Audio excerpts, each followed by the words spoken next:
G'day JB, thanks for the comment mate. I wanted to give you a little bit of an explanation as I believe that you may be referring to shares that are investing under an employee share scheme or an employee options scheme.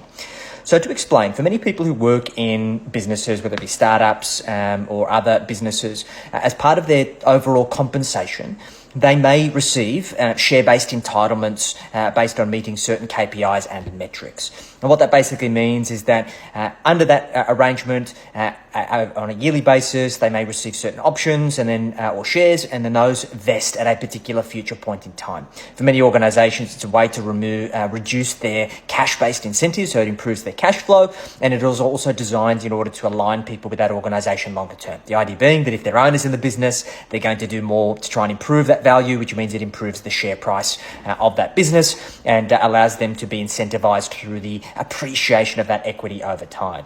Now, we've got to realise that these employee share schemes have significant tax consequences, and they do require appropriate tax planning. What that means is that each year when those shares vest, they are deemed as income because you basically haven't paid for them. There is a value that has been inherited by way of those shares vesting to you, and at the value that they have vested at, it needs to be treated as ordinary income. So what that basically means is that if, let's say, you've got $100,000 of shares vesting, you could pay potentially up to 45 cents tax in the dollar on that vested amount. And if you don't sell those shares or you haven't prepared the cash savings in order to meet those tax consequences, it can put you in a pretty precarious situation. So there's a couple of things that need to be considered. One, you need to consider whether you hold those shares long term. For some businesses, there is some requirements in order to hold that stock. However, for many people, they do sell that stock or at least a portion of in order to meet the tax consequences over time.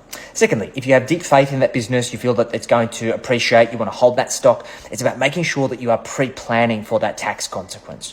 Is that something that you are able to save for as part of your surplus? Is that something that you are prepared to take a loan out for in order to fund that tax bill? We've got to be considerate of that as well. And that's ultimately the only way that we have the ability to deal with it. What I'm referring to in my original video around creating passive income through shares is that if we own shares in, say, a publicly listed company, most shares in Australia pay fully franked dividends. If they do pay a dividend, so meaning that the company has paid a tax rate of 30%, which forms what we call a franking credit.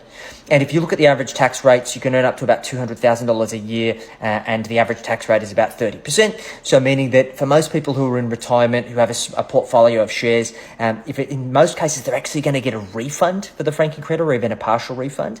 Or worst case scenario, they end up paying no extra tax because tax has already been paid. So it's important to understand these different strategies and these different considerations when it comes to vesting of stock, imputation credits and franking credits, and understanding appropriate tax structuring based on your life stage of your wealth journey. Great question, mate. If you've got any other questions, let me know.